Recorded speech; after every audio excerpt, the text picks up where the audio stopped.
नमस्कार, बी न्यूजमा स्वागत छ। म राधा पोखरेल। न्यूज सुरु गरौं हेडलाइन्सबाट। पछिल्लो 24 घण्टामा नेपालमा थप 1272 जनामा कोरोना संक्रमण पुष्टि, 1575 जना कोरोना मुक्त। गुल्मीका स्थानीय तहबाट राष्ट्रिय परिचय पत्र विवरण दर्ता संकलन कार्य तीव्र, 2 स्थानीय तहमा विवरण दर्ता संकलन कार्य सम्पन्न।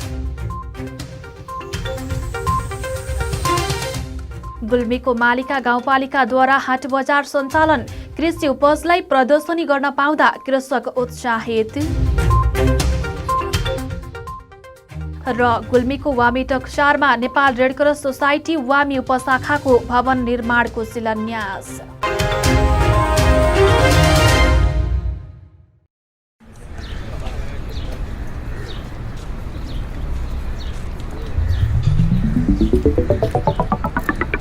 विशाल अनि तिर्सना, तिमीहरू कता हिँडेको? कता हिँड्नु नि? जुत्ता चप्पल किन्न भनेर आएको। यत्रो तमघास घुमिसके, राम्रो जुत्ता चप्पलै पाइँदैन। हाम्रो गुल्मीको विश्वासिलो चर्चित र भरपर्दो कार्की रेडिमेड स्टोर छ त।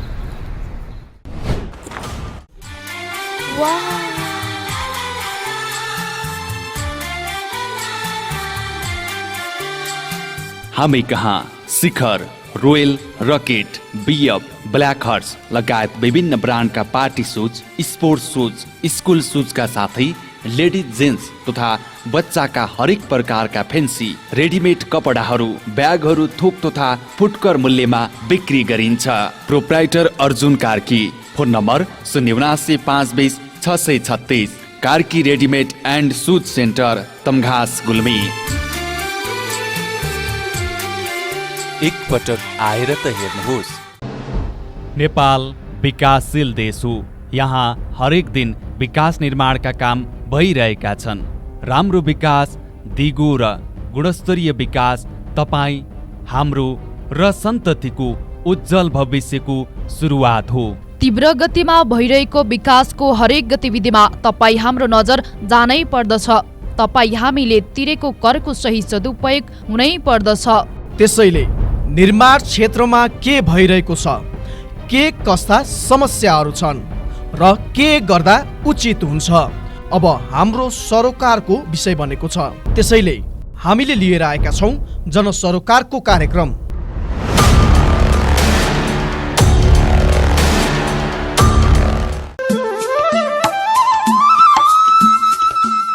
के तपाईँलाई नयाँ नयाँ मोडेलका आकर्षक मोबाइलहरू चाहिएको छ वा अन्य इलेक्ट्रोनिक सामानहरूको खोजीमा हुनुहुन्छ? यदि हुनुहुन्छ भने आउनुहोस् तपाईँ हाम्रै मजुवा बजारमा रहेको आयुष मोबाइल सेन्टरमा। हजुर, तीज, दशैं, तिहार जस्ता महान पर्वमा विशेष छुटका साथ बिक्री वितरण भइरहेको जानकारी गराउँदछौँ। हामी कहाँ विभिन्न कम्पनीका मोडेल सहितका मोबाइल सेट, मोबाइलका charger, earphone, battery, power bank, मोबाइलका cover, radio, mixer, ceiling fan, table fan, multiplug, charger bulb, normal bulb, guarantee bulb, साना तथा ठुला साइजका बुफर, कम्प्युटरका mouse, keyboard, laptop charger, mobile र कम्प्युटर मर्मत सुपथ मूल्यमा गरिन्छ।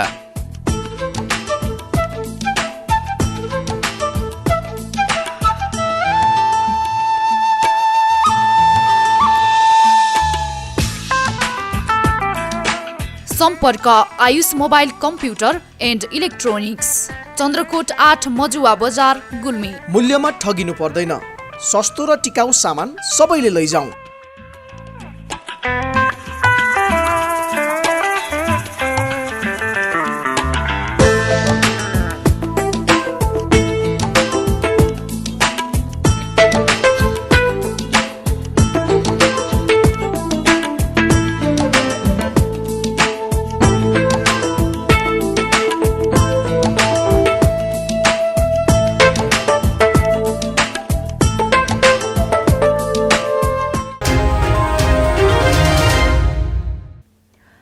अब समाचार विस्तारमा। नेपालमा पछिल्लो 24 घण्टामा थप 1272 जनामा कोरोना भाइरसको संक्रमण पुष्टि भएको स्वास्थ्य तथा जनसङ्ख्या मन्त्रालयले जनाएको छ। मन्त्रालयका अनुसार आज नयाँ थपिएका कोरोनाका संक्रमितसँगै नेपालमा कोरोना संक्रमितको संख्या 2,38,861 पुगेको छ। यसैगरी पछिल्लो 24 घण्टामा कोरोना मुक्त भएर 1575 जना डिस्चार्ज भएका छन्। नेपालमा हालसम्म कोरोना मुक्त हुनेको संख्या 2,21,847 जना पुगेको छ। यो सँगै नेपालमा सक्रिय संक्रमितको संख्या 15,447 पुगेको छ। त्यस्तै पछिल्लो 24 घण्टामा नेपालमा थप 16 जनाको कोरोना संक्रमणबाट मृत्यु भएको स्वास्थ्य तथा जनसङ्ख्या मन्त्रालयले जनाएको छ। यो सँगै नेपालमा कोरोना संक्रमणबाट मृत्यु हुनेको संख्या 1567 पुगेको छ।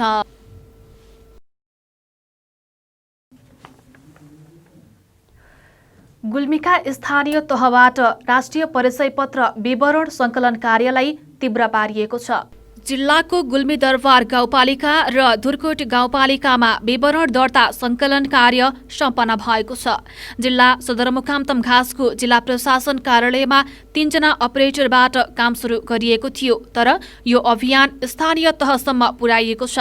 जिल्ला दर्ता संकलन दर्ता मार्फत विभिन्न स्थानीय तहमा राखिएका शिविरबाट राष्ट्रिय परिचय पत्र विवरण दर्ता संकलन कार्य अगाडि बढेको हो। जिल्लामा रहेका 12वटा स्थानीय तह मध्ये 2वटा स्थानीय तहमा विवरण दर्ता संकलन कार्य सम्पन्न गरिएको गुल्मी जिल्लाका प्रमुख जिल्लाधिकारी भरत कुमार शर्माले जानकारी दिनुभयो। जिल्लाको गुल्मी दरबार गाउँपालिका र धुर्कोट गाउँपालिकामा विवरण दर्ता संकलन कार्य सम्पन्न भएको जिल्ला प्रशासन कार्यालयका प्रशासकीय अधिकृत उद्धव पन्थीले बताउनुभयो। गाउँपालिकाका विभिन्न ठाउँमा गरिएको विवरण दर्ता संकलनमा गुल्मी दरबार गाउँपालिकामा 11,905 जनाको विवरण दर्ता संकलन गरिएको छ। त्यस्तै धुर्कोट गाउँपालिकामा 10,770 जनाको विवरण दर्ता संकलन गरिएको प्रशासकीय अधिकृत पन्थीले जानकारी दिनुभयो। यो अभियानलाई जिल्लाका सबै स्थानीय तहसम्म लगिने भएको छ। अभियान अन्तर्गत मुसिकोट नगरपालिका, छत्रकोट गाउँपालिका र मदानी गाउँपालिकामा दर्ता संकलन भइरहेको जिल्ला प्रशासन कार्यालय गुल्मीले जनाएको छ। जिल्लामा राष्ट्रिय परिचय पत्र विवरण दर्ता संकलन कार्यलाई अगाडि बढाउन 60 जना दर्ता संकलक मार्फत टोली खटाइएको प्रशासकीय अधिकृत पन्थीले बताउनुभयो। संकलन कार्यको लागि एउटा स्थानीय तहमा 15 दिनसम्म संकलन गरिने जिल्ला प्रशासन कार्यालय गुल्मीले जनाएको छ। राष्ट्रिय परिचय पत्रले नागरिकलाई राज्यबाट हुने सेवा सुविधा सहज रूपमा प्राप्त गर्नको लागि प्रयोग गरिने आधारभूत पहिचान भएको परिचय पत्र हो। गुल्मीको मालिका गाउँपालिकाले हाट बजार सञ्चालन गरेको छ। गुल्मीमै पहिलो पटक कृषकले उत्पादन गरेको कृषि उपजलाई बजारीकरण तथा कृषकलाई कृषिबाट आत्मनिर्भर बनाउनको लागि गुल्मीको मालिका गाउँपालिकाले हाट बजार सञ्चालन गरेको हो। कृषि तथा पशुजन्य उत्पादन वृद्धि गरी उपयुक्त बजार पहुँच सुनिश्चित गर्ने उद्देश्यको साथ 2077 साल मङ्सिर 14 गतेदेखि गाउँपालिकाले हाट बजार सञ्चालनमा ल्याएको छ। 8वटा ओडा रहेको मालिका गाउँपालिकामा प्रत्येक बार प्रत्येक ओडामा गाउँपालिकाले हाट बजार सञ्चालन गर्न थालेको छ। गाउँपालिकाले शुक्रबार अर्चैमा सञ्चालन गरेको हाट बजारमा स्थानीयले मुला, सिन्की, लोकल कुखुरा, बोका, सुन्तला, भकिम्लो, बेसार, खुर्सानी, बन्दागोपी, फूलगोपी, धनिया, स्थानीय उत्पादन हँसिया, भुचेरी, चाल्ना लगायत स्थानीय स्तरमा उपलब्ध तथा निर्माण गरिएका सामग्री प्रदर्शनी गरेका थिए। कृषि उपजलाई प्रदर्शनी गर्न पाउँदा यहाँका कृषक उत्साहित भएका छन्। गाउँपालिकाले सञ्चालन गरेको हाट बजार व्यवस्थित बनाउनु पर्ने स्थानीय कृषकले माग गरेका छन्। हरेक घर घरमा उत्पादन गरेका उपजलाई हाट बजारको माध्यमबाट प्रचार प्रसार गरी कृषकको उत्पादनलाई वृद्धि गर्ने योजना रहेको मालिका गाउँपालिकाका प्रवक्ता शोभाकर गिरीले जानकारी दिनुभयो। गाउँपालिकाले हाट बजारमा स्टल राख्ने कृषकलाई दैनिक 50 रुपियाँ दिने व्यवस्था गरेको छ। कृषिमा 20 लाख, पशुपालनमा 20 लाख गरी 40 लाख रकम बजेट विनियोजन गरिएको छ। गाउँपालिकामा उत्पादन गरेका उपजहरूलाई सहकारी मार्फत तमघास, बुटबल लगायतका बजारमा बजारीकरण गर्ने मालिका गाउँपालिकाले जनाएको छ। बी न्यूजमा पालो भएको छ विश्रामको। विश्रामपछि पुनः आउनेछौँ।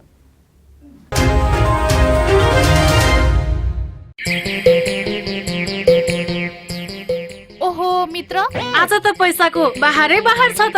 होइन, बाइक किन्ने भनेको पैसा नै पुगेन यार। नयाँ होइन तर नयाँ भन्दा कम पनि छैन। आउनुहोस् अब तपाईँले खोजेकै रेटमा नयाँ तथा पुराना मोटरसाइकल खरिद बिक्रीको लागि रेसुङ्गा रिकन्डिसन हाउसमा। विभिन्न कम्पनीका मोटरसाइकल खरिद बिक्रीका लागि हामीलाई सम्झनुहोस्। सम्पर्कका लागि Resunga recondition Tamghas Gulmi.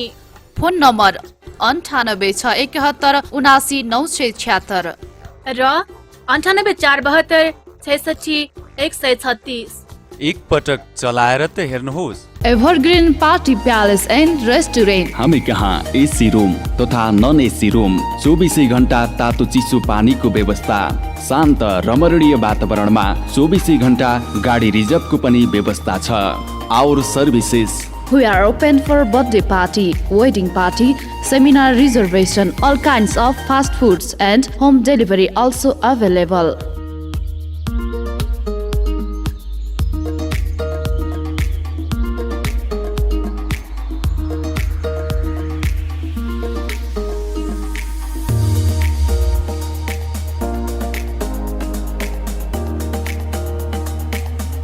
Contact number 0795208664। Proprietor Jabindra Basnet 9857064004। Prakash Basnet 9841972733। Evergreen party palace and restaurant, Resunga नगरपालिका 1 हस्पिटल लाइन गुल्मी, जिल्ला कारागारको ठिक माथिपट्टि।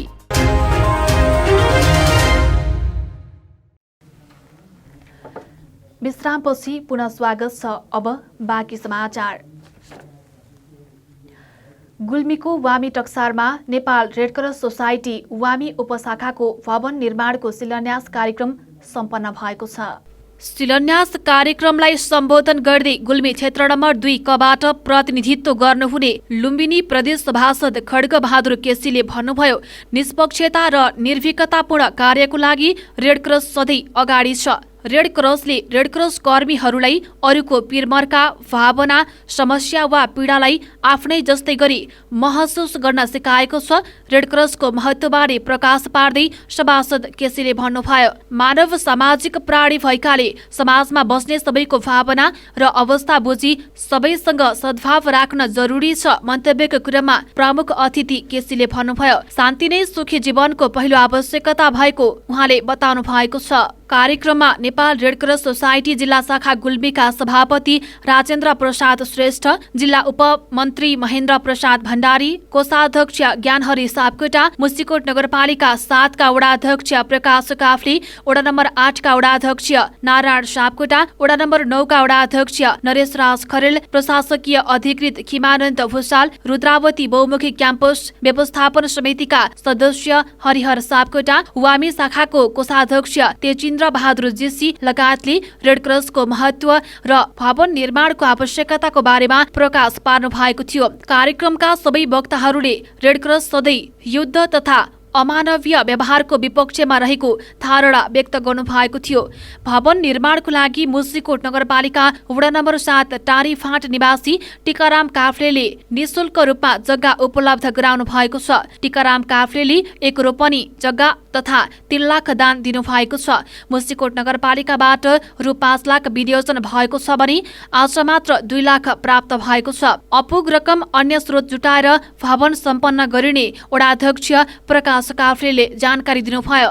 कार्यक्रममा जग्गा तथा आर्थिक सहयोगदाता टीकाराम काफ्ले र उजेली काफ्लेलाई विशेष सम्मान गरिएको थियो।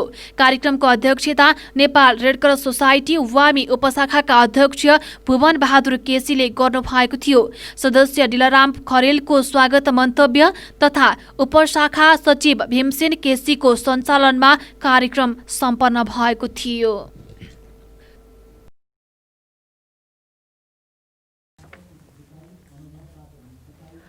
लैङ्गिक हिंसा विरुद्धको 16 दिने अभियानको गुल्मीको छत्रकोट गाउँपालिकाको दोङामा कार्यक्रम समापन गरिएको छ। छत्रकोट गाउँपालिकाको आयोजनामा कार्यक्रमको 10औं दिन दौगाहारी प्राथमिक विद्यालय मोहरे गुल्मीको प्राङ्गणमा सम्पन्न कार्यक्रममा वडा नम्बर 5 खर्ज्याङ र वडा नम्बर 6 दौगाका विभिन्न आमा समूहका पदाधिकारी, महिला स्वयंसेविकाहरू लगायत अन्य महिला र पुरुषहरूको सहभागिता रहेको थियो। कार्यक्रममा लैङ्गिक हिंसाको बारेमा र हिंसालाई रोक्नुपर्ने कुरामा जोड दिएको थियो। छत्रकोट गाउँपालिका वडा नम्बर 6 दौगाका वडा अध्यक्ष थम्मन गेवालीको अध्यक्षतामा सम्पन्न कार्यक्रमका प्रमुख अतिथि छत्रकोट गाउँपालिका उपाध्यक्ष नर्मदा भण्डारी रहनु भएको थियो। त्यसैगरी विशिष्ट अतिथिमा जिल्ला समन्वय समिति सदस्य गंगा पन्थ रहनु भएको थियो।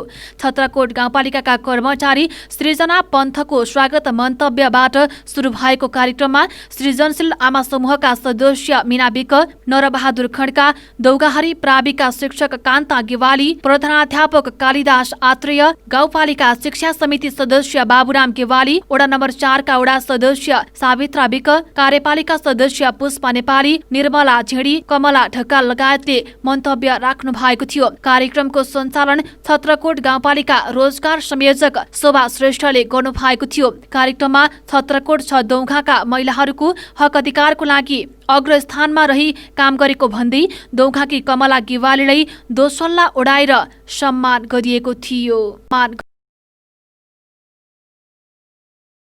हामी बी न्यूजको अन्त्यमा छौं, तर बिदा हुनु पूर्व मुख्य समाचार शीर्षक पुनः एकपटक। पछिल्लो 24 घण्टामा नेपालमा थप 1272 जनामा कोरोना संक्रमण पुष्टि, 1575 जना कोरोना मुक्त। गुल्मीका स्थानीय तहबाट राष्ट्रिय परिचय पत्र विवरण दर्ता संकलन कार्य तीव्र, 2 स्थानीय तहमा विवरण दर्ता संकलन कार्य सम्पन्न।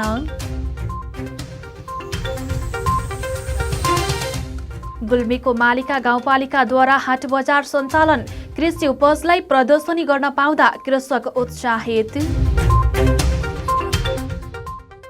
र गुल्मीको वामी टक्सारमा नेपाल रेडक्रस सोसाइटी वामी उपशाखाको भवन निर्माणको शिलान्यास।